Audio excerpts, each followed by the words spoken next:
Hello everyone, this is Sana Parveen here.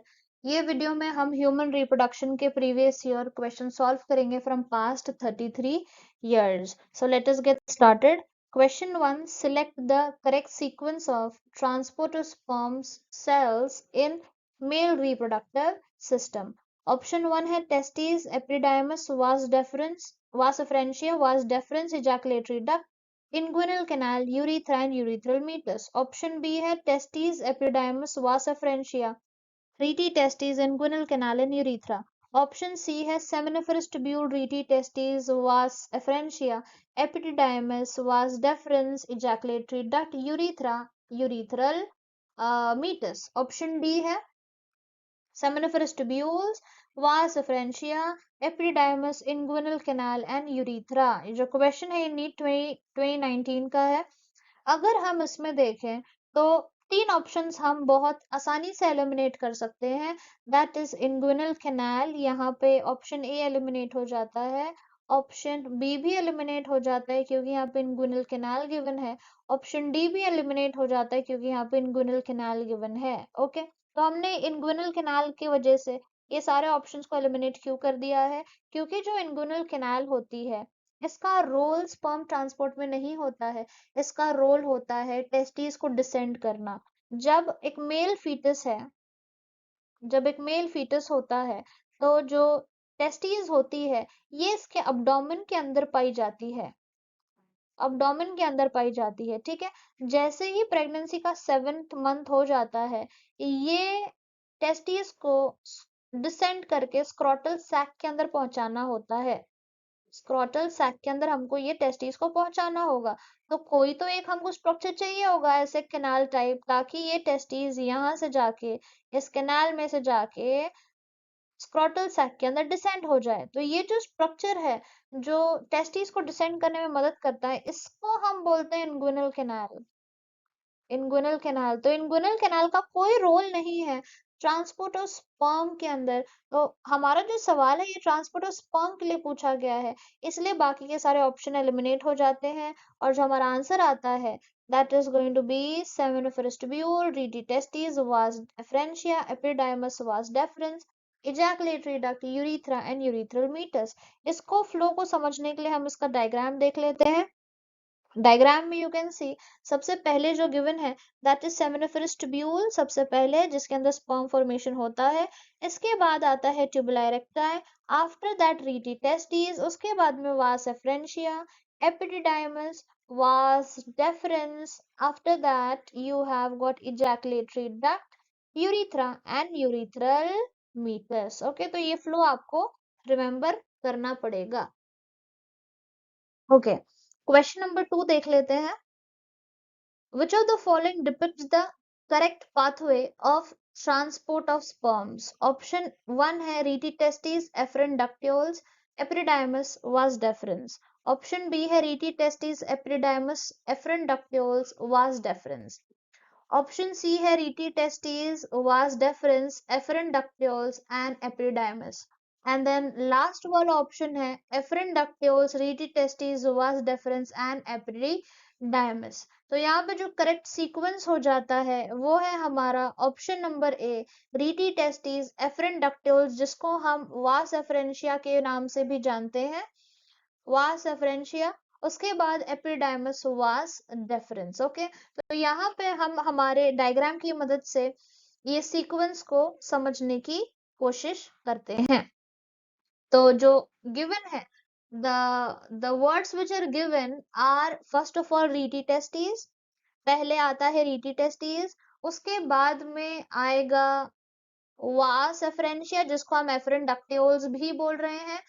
After that comes epididymis, उसके बाद आप यहाँ पे देख सकते हैं एपिडिडाइमस, इसके बाद में आ रहा है वास डेफरेंस। तो ऑप्शन जो सही हो जाएगा वो होगा ऑप्शन नंबर ए। नेक्स्ट क्वेश्चन पे चलते हैं।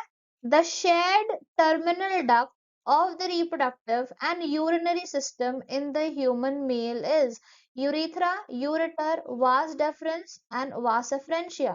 तो जो क्वेश्चन में बोला गया है जो मेल्स होते हैं, मेल्स के अंदर सेम पाथवे होता है, सेम पाथवे या जिसको हम पैसेज बोल सकते हैं, सेम पैसेज होता है यूरिन एंड स्पर्म को बॉडी से बाहर भेजने के लिए। तो यूरिन एंड स्पर्म दोनों जो पार्ट ऑफ द और part of the body in human mails is nothing but which is being used is nothing but urethra। अभी हमने पहले भी देखा था कि स्पर्म के ट्रांसपोर्ट में यूरिथ्रा का पार्टिसिपेशन आ रहा था। तो यूरिथ्रा ही ऐसा पार्ट है जिसमें मेल्स क्या करते हैं, यूरिन का भी उसी में फ्लो होता है एंड स्पर्म का फ्लो भी वहीं से होता है, और दोनों चीजें अब पेनिस के थ्रू बाहर एलिमिनेट हो जाती है या बाहर ट्रांसपोर्ट करा दी जाती है। तो ऑप्शन हमारा क्या होगा, option number A will be the correct answer. Next question, so you can see here urethra.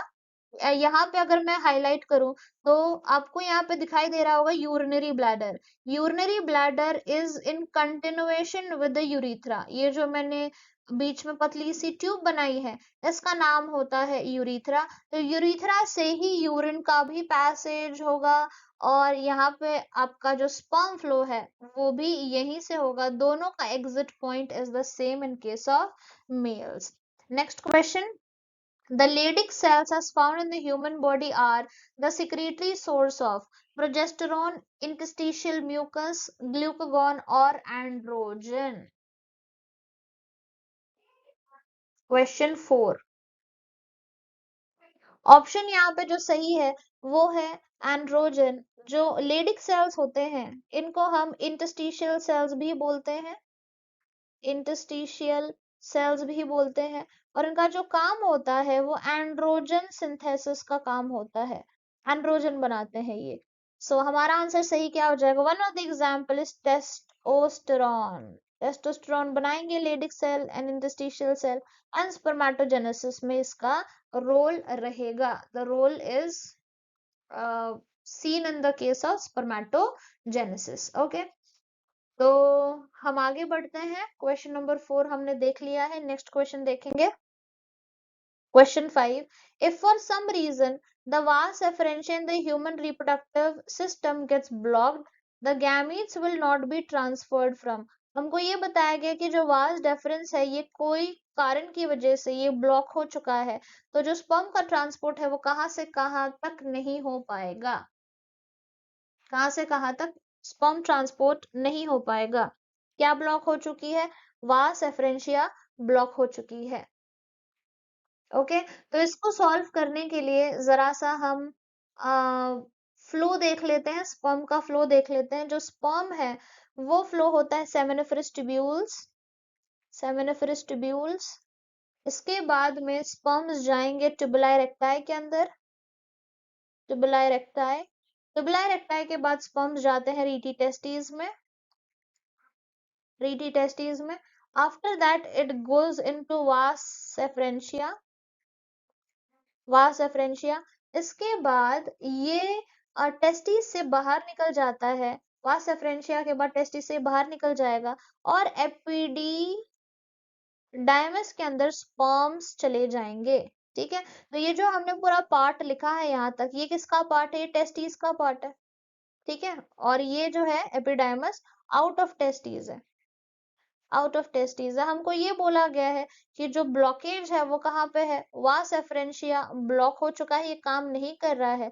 तो स्पर्म कहाँ से कहाँ तक ट्रांसपोर्ट नहीं हो पाएंगे, the sperms will not be transported from the testis to the epididymis. Okay, क्योंकि ये टेस्टिस है, टेस्टिस से एपिडिडाइमस में स्पर्म्स नहीं जा पाएंगे अगर वास एफरेंशिया ब्लॉक हो चुका है। तो नेक्स्ट क्वेश्चन पे चलते हैं। Option is the correct answer.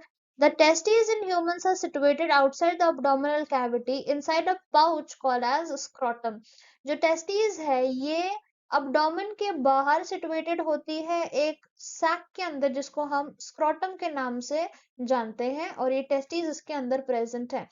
तो इसका जो रीजन है कि ये टेस्टिस बाहर की तरफ स्क्रोटम में क्यों पाई जाती है, तो उसका रीजन क्या है? The purpose served for this is, option A maintaining the scrotal temperature lower than the internal body temperature, option B escaping any possible compression by the visceral organ, option C providing more space for the growth of epidermis, and option D providing a secondary sexual feature for exhibiting the male sex। तो इसका जो reason है कि अबडोमेन के बाहर scrotum क्यों situated होता है, क्योंकि जो बॉडी का टेम्परेचर है वो है 37 डिग्री सेल्सियस, और टेस्टिस के अंदर जो स्पर्म फॉर्मेशन का प्रोसेस होता है, स्पर्म फॉर्मेशन का जो प्रोसेस होता है उसमें हमको चाहिए होता है 37 degree minus 2 to 2.5 degrees Celsius, 2 to 2.5 degree Celsius. Okay, इतना टेम्परेचर हमको कम चाहिए होता है।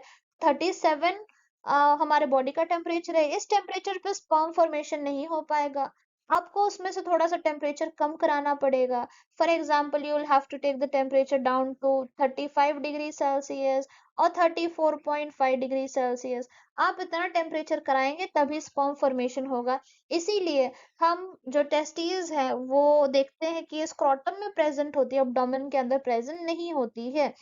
तो इसका आंसर जो सही हो जाएगा that is going to be, answer जो सही हो जाएगा वो हो जाएगा हमारा maintaining the scrotal temperature lower than the internal body temperature। Okay, तो option A is the correct answer. Next question पे चलते हैं। Sertoli cells are found in, Sertoli cells कहाँ पे पाए जाते हैं? Ovaries and secrete progesterone, adrenal cortex and secrete adrenaline, seminiferous tubule and provide nutrition to the germ cell, and option D is pancreas and secrete cholecytokinin। Okay, answer जो इसका सही हो जाता है वो होता है seminiferous tubule and provide nutrition to the germ cell. तो अगर हम सेमिनिफरस ट्यूब्यूल का स्ट्रक्चर अगर हम देखें तो इस तरीके से हम ड्रॉ करेंगे। एक टेस्टिकुलर लोब्यूल के अंदर 3 सेमिनिफरस ट्यूब्यूल्स पाए जाते हैं, उसके बाद अंदर होते हैं स्पर्मेटोगोनिया सेल्स। ये जो सेल्स हम ड्रॉ कर रहे हैं ये है स्पर्मेटोगोनिया के सेल्स।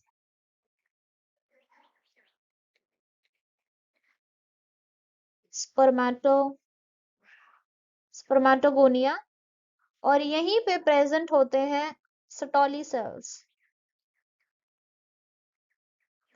ये है सटोली सेल्स। ओके, तो जो पहला पॉइंट हो गया कि सटोली सेल्स का लोकेशन कहाँ पे है, वो है सेमिनिफेरस ट्यूब्यूल्स के अंदर है।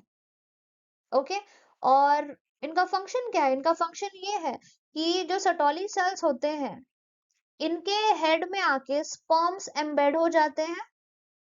स्पर्म्स आके यहाँ पे सटोली सेल के हेड में एम्बेड हो जाएंगे ताकि इनको न्यूट्रिशन मिल सके।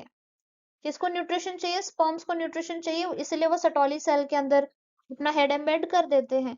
इसी वजह से सटोली सेल्स को हम नर्स सेल्स के नाम से भी जानते हैं। Sertoli cells are also called as nurse cells. Okay, nurse cells is the other name for Sertoli cell. Okay, ठीक है, तो हम आगे चलते हैं नेक्स्ट क्वेश्चन पे। आंसर जो हमारा सही होगा that we will highlight seminiferous tubule and provide nutrition to the germ cell। Next question, vas afferentia are the ductules leading from, कहाँ से कहाँ vas afferentia कहाँ से कहाँ लीड करती है? Option A is testicular lobule to rete testis, rete testis to vas deferens to epididymis, epididymis to urethra. Okay, तो इसको हम देख लेते हैं, वापस से हम फ्लो लिख लेते हैं। जितनी बार हम लिखेंगे उतनी बार हमको बाय हार्ट हो जाएगा। सो let us right on the flow of the sperm. You can सी कितने सारे क्वेश्चन पूछे, मतलब ये स्पर्म का फ्लो बहुत इंपॉर्टेंट है, आपको ये लर्न करने की जरूरत है। वास efferentia the ductules leading from, वास एफरेंशिया तो सबसे पहले क्या था? सेमिनिफरस ट्यूब्यूल, उसके बाद ट्यूबुलाई रेक्टाई, उसके बाद में रीटी टेस्टिस, रीटी टेस्टिस के बाद में था वास एफरेंशिया, वास एफरेंशिया, इसी को हम बोल रहे हैं डक्ट्यूल्स। डक्ट्योल्स। इसके बाद में आता है एपिडिडाइमस।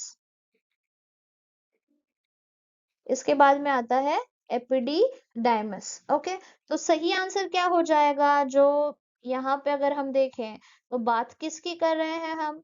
वास एफरेंशिया या डक्ट्योल्स के बारे में बात कर रहे हैं। तो ये कहाँ से कहाँ लीड करता है? ये लीड करता है रीटी टेस्टिस से।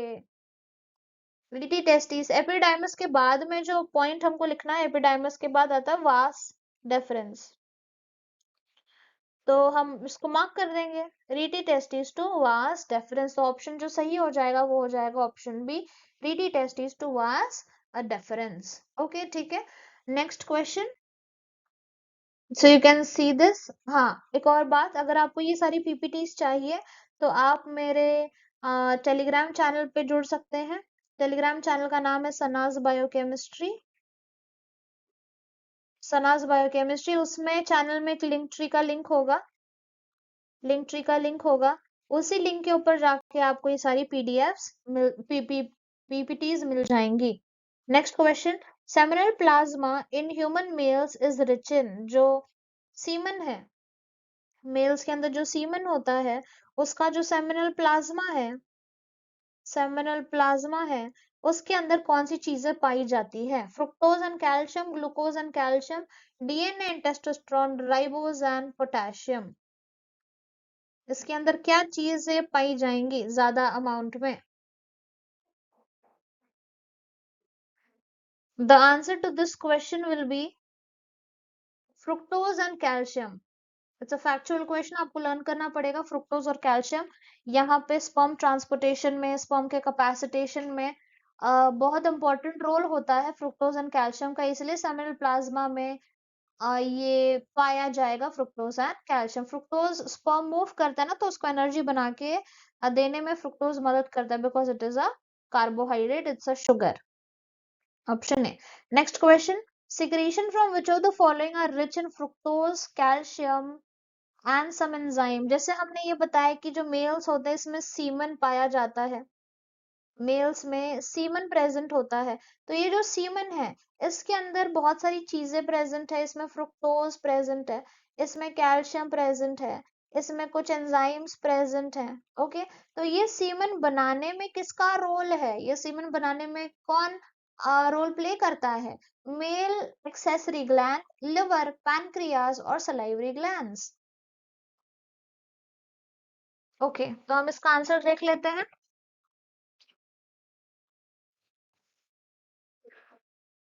इसका जो आंसर होगा वो होगा मेल एक्सेसरी ग्लैंड्स, जो सीमन बनाने में मदद करते हैं। Okay, next question, seminal plasma in humans is rich in, I mean अभी हमने देख के आए हैं सेमिनल प्लाज्मा सीमन है, सीमन है मेल्स के अंदर।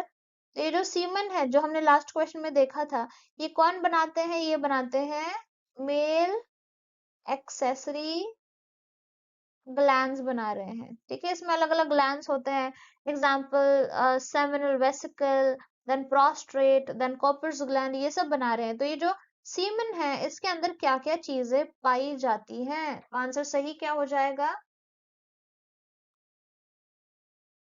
आंसर सही हो जाएगा एंजाइम्स इसमें पाए जाएंगे, इसमें एंजाइम्स होंगे, इसमें कैल्शियम होगा और इसमें फ्रुक्टोज भी प्रेजेंट होगा।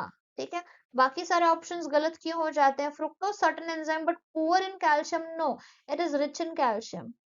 ग्लूकोज नहीं होता है, फ्रुक्टोज होता है। Fructose and calcium but no enzyme is present, नहीं, एंजाइम्स इसमें पाए जाते हैं। नेक्स्ट क्वेश्चन पे चलते हैं। Given below is the diagrammatic sketch of a portion of human male reproductive system. Select the correct set of the names of the parts labeled as A, B and C and D.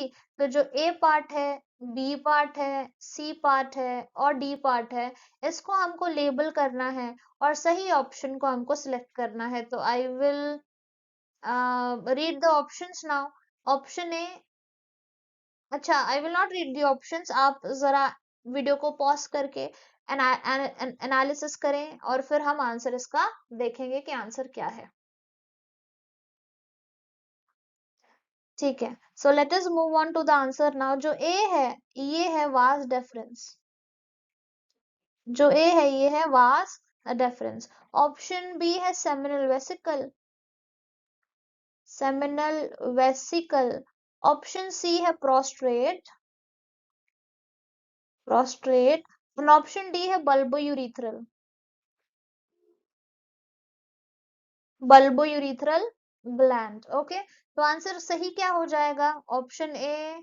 अगर हम देखेंगे तो I think option A is only correct, option A ही correct answer है। A vas deferens है, B seminal vesicle है, C prostate है and D bulbourethral gland है। Okay, so move on, late us move on to the next question. Male hormone is produced by the testis by cells of, जो male hormone है testosterone, ये testis में produce किया जाता है, लेकिन कौन सा हार्मोन इसको प्रोड्यूस करता है? इसका हम थोड़ा एक्सप्लेनेशन देख लेते हैं। जो टेस्टिस होती है, टेस्टिस के अंदर टेस्टिकुलर लोब्यूल्स होते हैं, लोब्यूल्स होते हैं। तो फॉर एग्जांपल ये मैंने एक लोब्यूल ड्रॉ कर दिया है। अब इस लोब्यूल के अंदर 3 सेमिनिफेरस ट्यूब्यूल्स होते हैं, 1 2 3 सेमिनिफेरस ट्यूब्यूल्स पाए जाएंगे। ओके, इन्हीं ट्यूब्यूल्स के अंदर सटोली सेल्स होते हैं, सटोली सेल्स होते हैं। ओके, मतलब हम टेस्टिस के बारे में बात कर रहे हैं, we are actually talking about the testis. तो ये मैंने येलो कलर की टेस्टिस बना दी है, इसके अंदर हमने टेस्टिकुलर लोब्यूल्स बना दिए हैं, उसके अंदर हमने सेमिनल सेमिनिफेरस ट्यूब्यूल्स बना दिए हैं। इस ट्यूब्यूल के अंदर एक टाइप का जो सेल पाया जा रहा है उसको हम बोल रहे हैं सटोली सेल, और सेमिनिफेरस ट्यूब्यूल्स के बाहर भी कुछ सेल्स पाए जाते हैं जिसको हम बोलते हैं लेडिक सेल्स और इंटरस्टिशियल सेल्स, इंटरस्टिशियल सेल्स। यही लेडिक और इंटरस्टिशियल सेल्स का काम होता है टेस्टोस्टेरॉन का सिंथेसिस कराना। तो आंसर सही क्या हो जाएगा? आंसर सही हमारा हो जाएगा Leydig cell, option number D will be the correct answer. Okay, next question पे चलते हैं। हम बाकी के ऑप्शंस एक्सप्लोर नहीं कर रहे हैं, नहीं तो बाकी के ऑप्शन एक्सप्लोर करने गए तो जो वीडियो है ये बहुत ही ज्यादा लेंदी हो जाएगा। Next question, location and secretion of Leydig cell are liver cholesterol, ovary estrogen, testes testosterone, pancreas और glucagon। location and secretion of Leydig cell, यहाँ पे हमको ये पूछा गया है कि जो Leydig cells होते हैं, Leydig cells होते हैं, इनका पहला पॉइंट ये है कि इनका लोकेशन क्या है और इनका सिक्रीशन का नाम क्या है। अभी हम पूरा डिटेल में सब एक्सप्लेनेशन देख के आए हुए हैं। तो लेडिक सेल का लोकेशन क्या है जो हमने प्रीवियस क्वेश्चन में डिस्कस किया था? लोकेशन है इसका टेस्टीज, टेस्टीज के अंदर पाए जाते हैं ना, ये टेस्टीज है, ये टेस्टिकुलर लोब्यूल्स है, इसके अंदर सेमिनिफेरस ट्यूब्यूल्स है, यहाँ पे पाए जाएंगे Leydig cells, Leydig cells. Okay, तो we have discussed this in the previous question in detail. और ये क्या सिक्रीट कर रहे हैं?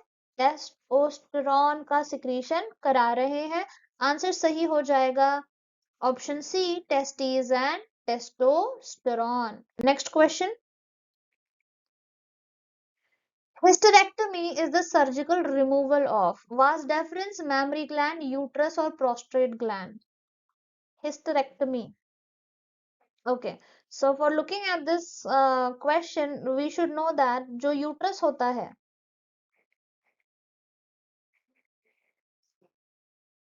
ये हो गया, ये जो पार्ट है, ये जो पार्ट है इसको हम बोलते हैं यूट्रस, इसको हम बोलते हैं यूट्रस। यूट्रस को हम वूम भी बोलते हैं और यूट्रस को हम हिस्टेरा भी बोलते हैं। ओके, तो यूट्रस का क्या क्या नाम है? वूम भी नाम है, हिस्टेरा भी नाम है, यूट्रस भी उसका नाम है। तो अगर हम इस यूट्रस को रिमूव कर देते हैं, यूट्रस को हमने रिमूव कर दिया, उस प्रोसीजर का नाम होगा हिस्टेरेक्टमी, हिस्टेरेक्टमी। ऑप्शन सही हो जाएगा uterus, option C will be the correct answer. Next question, Okay. The figure given below depicts a diagrammatic sectional view of human female reproductive system. Which set of the three parts out of 1 to 6 have been correctly identified? कहाँ पे इसका identification correct given है? So 1, 2, 3, 4, 5 and 6. So you have to pause the video. You have to analyze it for yourself and try to answer the correct option. इसको हम देखेंगे तो answer इसका सही हो जाएगा option B. Option B infundibulum is C. ये जो थर्ड वाला है ये इनफंडिबुलम है, फोर्थ वाला फिम्ब्रिय है और फिफ्थ वाला सर्विक्स है. Let us just mark it up. जो थर्ड वाला है ये है इनफंडिब्यूलम. इनफंडिब्यूलम. ऑप्शन फोर्थ वाला है फिम्ब्रिय और ऑप्शन 5 है सर्विक्स. ऑप्शन 5 है सर्विक्स. तो सारे लेबल्स को समझने के लिए हम ये डायग्राम को रेफर करेंगे. और जो फर्स्ट वाला था आई विल हाईलाइट. जो फर्स्ट वाला था इसको हम बोलते हैं इनफंडिबुलम. सेकंड वाला है एम्प्यूला. थर्ड वाला है इस्थमस. ये पूरे पार्ट को बोल दिया जाएगा ओविडक्ट और फिलोपियन ट्यूब. जो ऊपर वाला पार्ट है उसको हम फंडस बोलेंगे. बीच वाला जो पार्ट है उसको हम बॉडी, यूट्रस, वूम या हिस्टेरा कोई भी नाम से उसको हम बुला सकते हैं. देन सर्विक्स है और फिर वजाइना है. और यहाँ पे जो प्रेजेंट है ये ओवरी के ओवरी का स्ट्रक्चर गिवन है. अंदर जो ये लाइन है इसको हम एंडोमीट्रियम की लाइन बोलेंगे. तो ये एंडोमीट्रियम की लाइन यहाँ पे हो जाती है. एंडोमीट्रियम की line. So this is uterus का जो शेप होता है इन्वर्टेड पैर शेप होता है. और ये जो फिंगर लाइक प्रोजेक्शंस आपको दिखाई दे रहे हैं ये फिम्ब्रिय के नाम से जाने जाते हैं. तो हमारे जो क्वेश्चन में हमको पूछा गया था इनफंडिबुलम, फिम्ब्रिय एंड सर्विक्स के बारे में. Next question. अच्छा ऑल्सो जो लाइनिंग होती है यूट्रस की इसमें 3 लेयर्स होते हैं. जो बाहरी लेयर है उसको हम पेरीमीट्रियम बोल रहे हैं. जो उसके अंदर की लेयर है इसको हम मायोमीट्रियम बोल रहे हैं. और जो सबसे अंदर की लेयर है इसको हम एंडोमीट्रियम के नाम से जानते हैं. Next you can read the details. The part of fallopian tube closest to the ovary. जो फिलोपियन ट्यूब का पार्ट है जो ओवरी के सबसे पास में है उसको हम क्या बोलेंगे?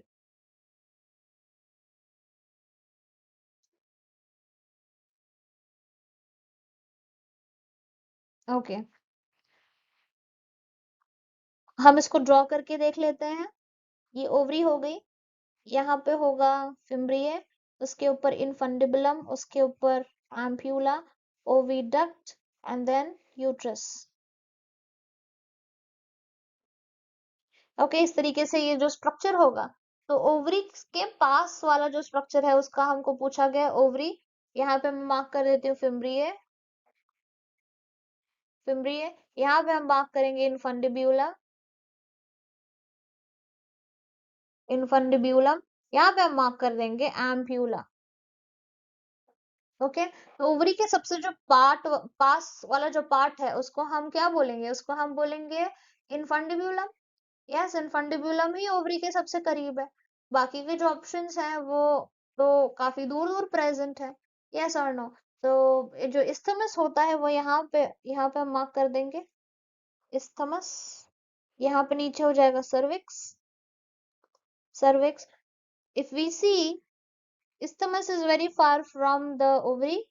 सर्विक्स भी काफी दूर है ओवरी से. देन और हमको किसका पार्ट पूछा? हमको फिलोपियन ट्यूब का पार्ट पूछा. तो सर्विक्स तो पार्ट ही नहीं है फिलोपियन ट्यूब का. Then infundibulum and ampulla. यहाँ पे आप देख सकते हैं एम्प्यूला को और यहाँ पे इनफंडिबुलम है.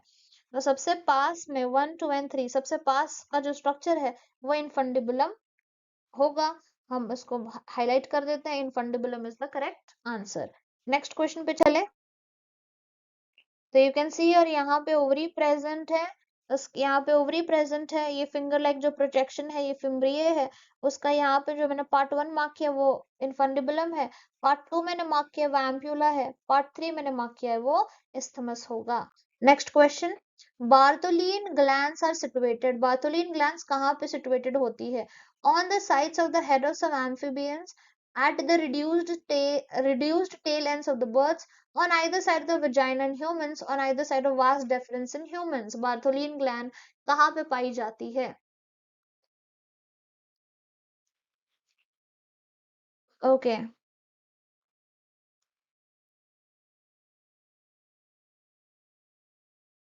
इसका अगर हम स्ट्रक्चर देखें तो एक्चुअली ये बहुत ही डिटेल्ड स्ट्रक्चर है जिसको हम ड्रॉ नहीं करेंगे एक्चुअली।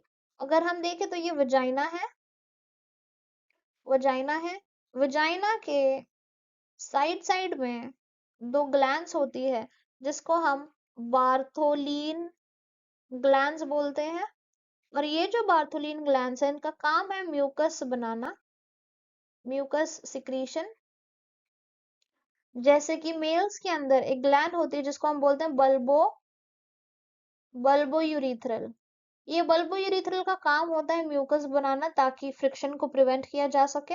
वैसे ही वेजाइना के भी साइड में बार्थोलिन ग्लैंड होती है जो सिक्रीशन करती है म्यूकस का ताकि फ्रिक्शन को रिड्यूस कर दिया जा सके। ओके तो आंसर हमारा क्या हो जाएगा? आंसर हमारा हो जाएगा on the either side of vagina in humans. Okay इसका डिटेल्ड स्ट्रक्चर यहाँ पे पिछले स्लाइड में गिवन है। यू कैन सी हियर ये वजाइनल ओपनिंग है, हम मार्क कर देते हैं। ये वजाइनल ओपनिंग है ब्लू कलर में, वजाइनल ओपनिंग उसके साइड में ये पार्ट के ऊपर ध्यान देना है।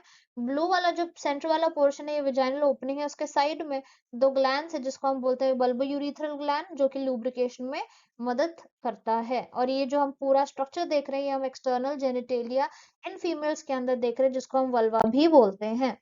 Next question, meiotic division of the second oocyte is completed। जो second oocyte है इसका meiotic division कब complete होता है? prior to ovulation, at the time of copulation, after zygote formation, at the time of fusion of the sperm with the egg। Okay तो इसका NEET 2020 का question है ये।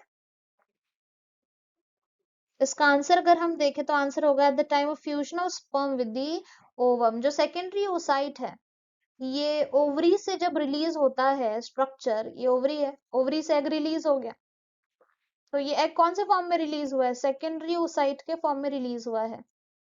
ये क्वेश्चन भी इंपॉर्टेंट है कि ओव्यूलेशन के टाइम पे जब एग रिलीज होता है ये कौन से फॉर्म में होता है? ये सेकेंडरी oocyte के फॉर्म में होता है। ये जो सेकेंडरी oocyte का मियोटिक डिवीजन है, मियोटिक डिवीजन है ये कंप्लीट कब होगा? ये मियोटिक डिवीजन कंप्लीट तब होगा जब सेकेंडरी oocyte स्पर्म के कांटेक्ट में आएगा।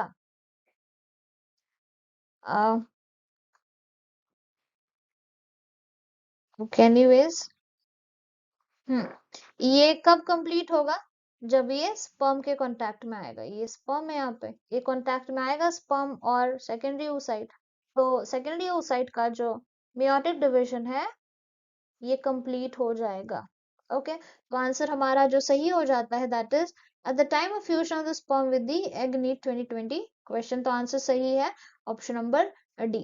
Next question, the difference between spermiogenesis and spermiation is what? आप वीडियो को पॉज करके आप एनालाइज करने की कोशिश करें। नीट 2018 का क्वेश्चन है। स्पर्मियोजेनेसिस एंड स्पर्मिएशन में डिफरेंस क्या होता है? ओके तो मैं आपको ये बता देती हूँ कि व्हाट इज स्पर्मियोजेनेसिस। जो वर्ड है स्पर्मियोजेनेसिस इसमें दो वर्ड्स प्रेजेंट है। एक तो जनरेट करना, क्या जनरेट कर रहे हैं हम? स्पर्म्स को जनरेट कर रहे हैं। तो जो स्पर्मियोजेनेसिस है ये स्पर्म जनरेशन का प्रोसेस है, स्पर्म बनाने का प्रोसेस है। ठीक है अब ये स्पर्म को हम एक और नाम से जानते हैं जिसको हम स्पर्मेटोजोआ भी बोलते हैं। स्पर्मेटोजोआ भी इसका नाम होता है। ठीक है so this is the thing। और जो another process है स्पर्मिएशन, जो स्पर्मिएशन का प्रोसेस है इसका मतलब है जब स्पर्म सेमिनिफरस ट्यूब्यूल से रिलीज हो जाते हैं पेनिस से इजैकुलेट होने के लिए। आंसर सही क्या हो जाएगा? In spermiogenesis spermatozoa are formed, spermatozoa form हो रहे हैं स्पर्मिएशन में जो स्पर्म है, जिसको हम स्पर्मेटोजोआ भी बोलते हैं, वो सटोली सेल से रिलीज होके सेमिनल ट्यूब्यूल के अंदर आ जाते हैं और वहां से और फर्दर रिलीज हो जाएंगे। ठीक है, तो आंसर सही हो जाएगा option D. Next question, which of the following layers in an enteral follicle is a cellular? इसको समझने के लिए हम एक डायग्राम हमको देखना पड़ेगा। ये डायग्राम मैं आपको ड्रॉ करके बता देती हूँ। यहाँ पे हो जाएगा सेकेंडरी oocyte। ये सेकेंडरी oocyte मैंने ड्रॉ किया है। सेकेंडरी oocyte के बाहर की तरफ एक लेयर होती है जिसको हम जोना पेल्यूसिडा बोलते हैं। जोना पेल्यूसिडा की लेयर होती है और इसके साइड में कुछ सेल्स होते हैं।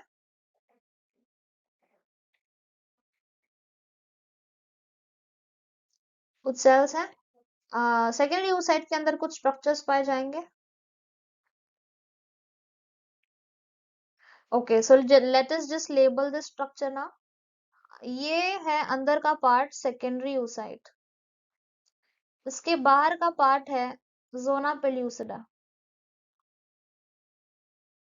जोना पेल्यूसिडा, इसका जो बीच का स्पेस है इसको हम बोलते हैं पेरी विटलाइन स्पेस। और जो ग्रीन कलर के सेल्स हैं इनका नाम है, ग्रीन कलर के जो सेल्स हैं इनका नाम, इसको हम बोलते हैं कोरोना रेडिएटा। कोरोना रेडिएटा, ये कौन से सेल्स है? ग्रैन्युलोसा। ग्रैन्युलोसा और फॉलिकुलर सेल्स। Follicular cells. अब जो ये जोना पेल्यूसिडा है ZP, ये होती है ए सेलुलर। ए सेलुलर मतलब ये कोई सेल्स से नहीं बनी है, ये कुछ मॉलिक्यूल से बनी है जिसको हम बोलते हैं glycoproteinaceous. It is glycoproteinaceous in nature. Glycoprotein glycoproteinaceous in nature. तो it is glycoproteinaceous in nature. ठीक है, ओके। तो ये सेल से नहीं बनी हुई है ये लेयर, ये बनी है ग्लाइकोप्रोटीन मॉलिक्यूल से। आंसर सही क्या हो जाएगा? आंसर सही हमारा हो जाएगा जोना पेल्यूसिडा। ये ए सेलुलर लेयर होती है हमारे स्ट्रक्चर के लिए। सो you can see the detailed structure. यहाँ पे सेकेंडरी oocyte है, यहाँ पे जोना पेल्यूसिडा है, ये ग्लाइकोप्रोटीनेशियस है, ये ए सेलर है, इसमें कोई भी सेल्स पाए नहीं जाते हैं। इसके बाहर का जो सेल्स बैठे हुए हैं वो है कोरोना रेडिएटा। ओके, जो स्ट्रक्चर है कोरोना रेडिएटा। और ये जो जोना पेल्यूसिडा है जो ए सेलर है या जो ग्लाइकोप्रोटीन से बनी है, ये जोना पेल्यूसिडा को कौन बनाता है? फॉलिकुलर सेल्स और एंड oocyte इसको बनाने में, सिंथेसिस में मदद करते हैं। Next question, which of the following cells during gametogenesis is normally diploid? कौन से ऐसे सेल्स होते हैं जो नॉर्मली डिप्लॉयड होते हैं गैमेटोजेनेसिस के टाइम पे? Options given to us are spermatogonia, secondary polar body, primary polar body और स्पर्मेटिड। ओके, तो इसका आंसर पहले हम देख लेते हैं। The answer to this is, I hope you are getting some answers correct. इसका आंसर हो जाता है spermatogonia will be the answer here. क्योंकि यही गैमेटोजेनेसिस के टाइम पे डिप्लॉयड फॉर्म में पाई जाती है। ओके, क्योंकि अगर हम यहाँ पे देखेंगे तो जो सेकेंडरी पोलर बॉडी हैप्लॉइड है, प्राइमरी पोलर बॉडी हैप्लॉइड है, स्पर्मेटिड भी क्या है? हैप्लॉइड है। स्पर्मेटोगोनिया क्या है? 2n नंबर ऑफ क्रोमोसोम्स इसमें होंगे। तो आंसर जो हमारा सही हो जाएगा वो हो जाएगा ऑप्शन नंबर ए। अगर यहाँ पे हम हाईलाइट करके चीजों को देखें तो स्पर्मेटोगोनिया, आप देख सकते हैं यहाँ पे जो इसका क्रोमोसोम नंबर है दैट इज 2n। उसके बाद में प्राइमरी स्पर्मेटोसाइट है, वहां पे ऑप्शन में प्राइमरी पोलर बॉडी दिया हुआ है। प्राइमरी स्पर्मेटोसाइट भी 2n नंबर ऑफ क्रोमोसोम होता है। सेकेंडरी स्पर्मेटोसाइट भी secondary spermatocyte n number of chromosome होता है। स्पर्मेटिड भी n नंबर ऑफ क्रोमोसोम है। स्पर्मेटोजोआ एंड स्पर्म भी n नंबर ऑफ क्रोमोसोम्स है। और ये जो प्रोसेस है ये हम स्पर्मेटोजेनेसिस के प्रोसेस को देख रहे थे। Okay, I should be writing here यहाँ पे हम लिख देते हैं इसमें n नंबर ऑफ क्रोमोसोम्स पाए जाते हैं स्पर्मेटिड के अंदर। Next question, what is the correct sequence of sperm formation? Sperm अभी मतलब हमने पहले देखा हुआ है कि किस सीक्वेंस में बन रहे थे। नीट 2013 का क्वेश्चन है, तो कौन सा सीक्वेंस इसमें सही होता है? आप ऑप्शंस पढ़ सकते हैं। तो आंसर जो हो जाएगा वो हो जाएगा, पहले स्पर्मेटोगोनिया होता है, फिर स्पर्मेटोसाइट्स होते हैं, प्राइमरी स्पर्मेटोसाइट, सेकेंडरी स्पर्मेटोसाइट, उसके बाद स्पर्मेटिड बनेगा, उसके बाद स्पर्मेटोजोआ या स्पर्म फॉर्मेशन होगा। ओके, तो क्या हो जाएगा? Option B is the correct answer. तो इसको हम फ्लो चार्ट में देख लेते हैं। यू कैन सी स्पर्मेटोगोनिया पहले आएगा, उसके बाद स्पर्मेटोसाइट्स आएंगे, उसके बाद स्पर्मेटिड आएगा, उसके बाद स्पर्मेटोजोया स्पर्म्स आएंगे। Again I am repeating, you can get this PPT on my Telegram channel Sana's biochemistry. वहां पे एक लिंक ट्री का लिंक है, वहां से जाके आप ये पीडीएफ ले सकते हैं। Next question, the figure shows a section of human ovary. ये जो है ये ह्यूमन ओवरी बता रहे हैं, और इसमें select the correct option which gives the correct identification of either A and B with function and characteristic। तो यहाँ पे A क्या है, B क्या है, और इनके बारे में सही क्या है? क्या B कॉर्पस ल्यूटियम है जो प्रोजेस्टेरोन बना रहा है? क्या ए टर्शरी फॉलिकल है जो ग्राफिन फॉलिकल बना रहा है? क्या बी कॉर्पस ल्यूटियम है जो ईस्ट्रोजन बना रहा है? या ए प्राइमरी oocyte है, it is the prophase one of the meiotic division? सही आंसर क्या हो जाएगा? लेट अस सी ना। Okay,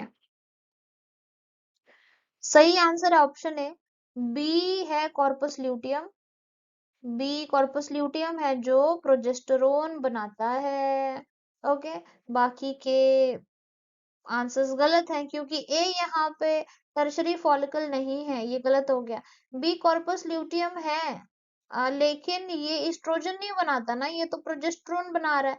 primary oocyte A, it is in the prophase one of the meiotic division, which is again not the correct answer। तो सही answer हो जाएगा हमारा ए।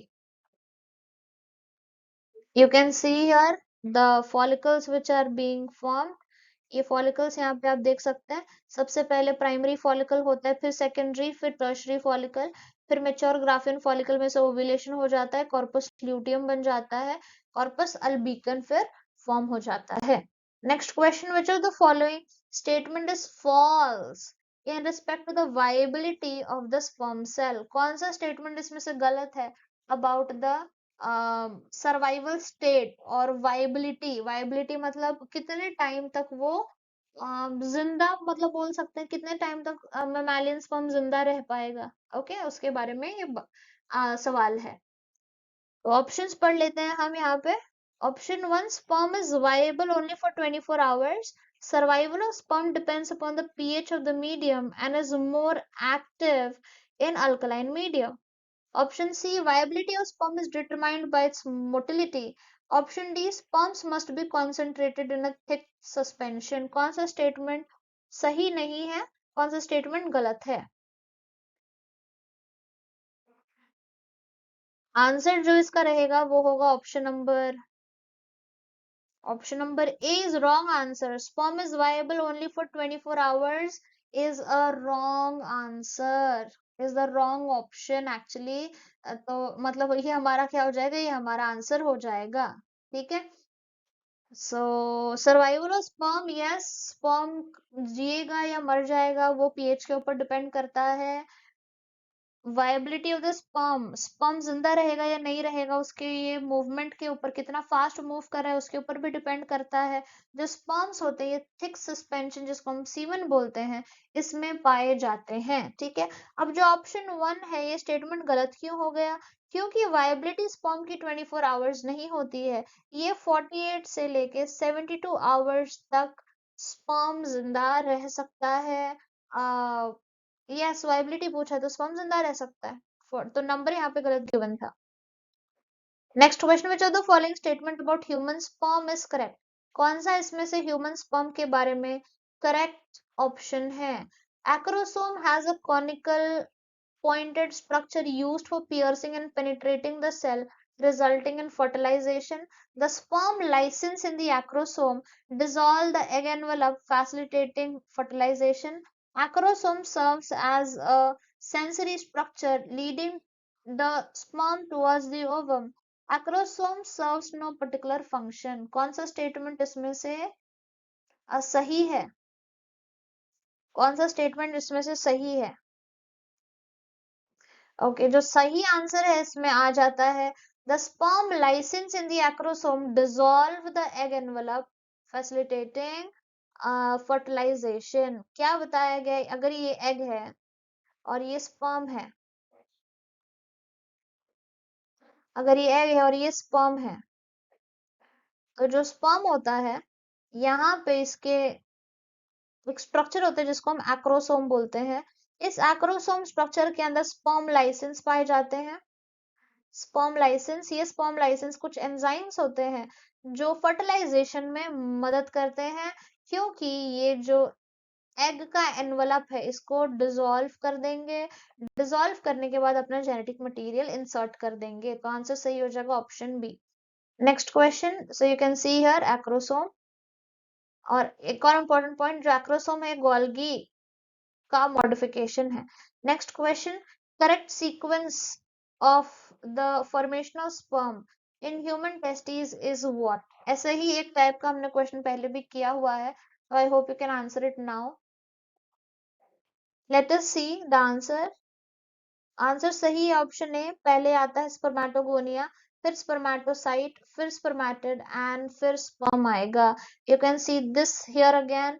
पहले आता है स्पर्मेटोगोनिया, इसके बाद में आता है स्पर्मेटोसाइट, उसके बाद में आता है स्पर्मेटिड, उसके बाद में आता है स्पर्मेटोजोआ और sperms. Next question, the humans at the end of first meiotic in humans at the end of first meiotic division the male germ cell differentiates into, पहला meiotic division होने के बाद क्या बनता है? spermatid, spermatogonia, primary spermatocyte और secondary spermatocyte। क्या बनेगा?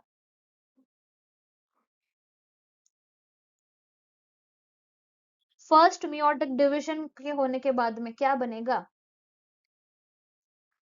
ओके, आंसर है हमारा सेकेंडरी स्पर्मेटोसाइट बनेगा। इसको हम जरा देख लेते हैं। यू कैन सी हियर, जो प्राइमरी स्पर्मेटोसाइट है, प्राइमरी स्पर्मेटोसाइट में पहली बार होगा मियोसिस 1, और मियोसिस 1 होने के बाद क्या बन जाएगा? Secondary spermatocyte. सेकेंडरी स्पर्मेटोसाइट, तो मियोसिस 1 खत्म होने के बाद जो स्ट्रक्चर बनता है उसको हम सेकेंडरी स्पर्मेटोसाइट के नाम से जानते हैं। You can see the portion here. Primary spermatocyte 2n था, माइटोटिक डिवीजन 1 हुआ, रिडक्शनल डिवीजन हुआ, तो सेकेंडरी स्पर्मेटोसाइट n बन जाता है। Next question, Sertoli cells are regulated by the pituitary hormone known as. Sertoli cell कौन से पिट्यूटरी हार्मोन से रेगुलेट कराई जाती है? आंसर इसका हो जाएगा option number B. Sertoli cell के ऊपर आके कौन काम करता है? एफएसएच आके काम करता है। तो इसका सीक्वेंस हम देख लेते हैं। यू कैन सी यार, हाइपोथैलेमस में से GnRH gonadotropin releasing hormone release करा दिया जाता है, फिर ये जाके पिट्यूटरी के ऊपर काम करता है। पिट्यूटरी दो हार्मोन्स रिलीज करती है जिसका नाम है एफएसएच एंड एलएच, इसका नाम है। ठीक है, तो एफएसएच के ऊपर कौन काम कर रहा है? एफएसएच किसके ऊपर जाके काम कर रहा है? एफएसएच जाके काम करता है सटोली सेल के ऊपर, और एलएच जाके काम करता है लेडिक सेल के ऊपर। सटोली सेल के ऊपर काम करने के बाद स्पर्मेटोजेनेसिस होता है, लेडिक सेल के ऊपर काम करने के बाद लेडिक सेल टेस्टोस्टेरोन बनाते हैं। आंसर हो जाएगा option B, that is FSH. Next question, last question, the middle piece of sperm contains protein, mitochondria, centriole or nucleus. You can pause the video and try to answer the question. Okay, इसका answer क्या है? इसका answer है mitochondria. यहाँ पे आप structure देख सकते हैं।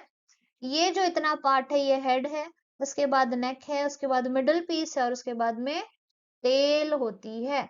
इसमें से हमको पूछा गया कि जो मिडल पीस है स्पर्म का, उसमें कौन से ऑर्गेनल पाए जाते हैं। तो ये जो मिडल पीस है, ये है यहाँ पे इस तरीके से एक ऑर्गेनल को स्पाइरली अरेंज्ड किया जाता है, दैट इज माइटोकॉन्ड्रिया, जो कि 25 इन नंबर्स हो सकता है। ये माइटोकॉन्ड्रिया, क्योंकि माइटोकॉन्ड्रिया को हम बोलते हैं power house of the cell, right. Mitochondria को हम क्या बोलते हैं? पावर हाउस ऑफ सेल बोला जाता है। तो ये बनाएगा एटीपी मॉलिक्यूल्स और ये स्पर्म के मूवमेंट में मदद कराएगा। ठीक है, तो क्या प्रेजेंट है? माइटोकॉन्ड्रिया प्रेजेंट है। Okay, I hope you like the video. बाकी के जो हम क्वेश्चंस है वो हम नेक्स्ट वीडियो में कंटिन्यू करेंगे, क्योंकि जो वीडियो हो जाती है इसकी लेंथ बहुत ही ज्यादा बड़ी हो जाती है। Thanks for watching, and also please share it with other people so they it becomes helpful in their NEET preparation. Bye bye, take care.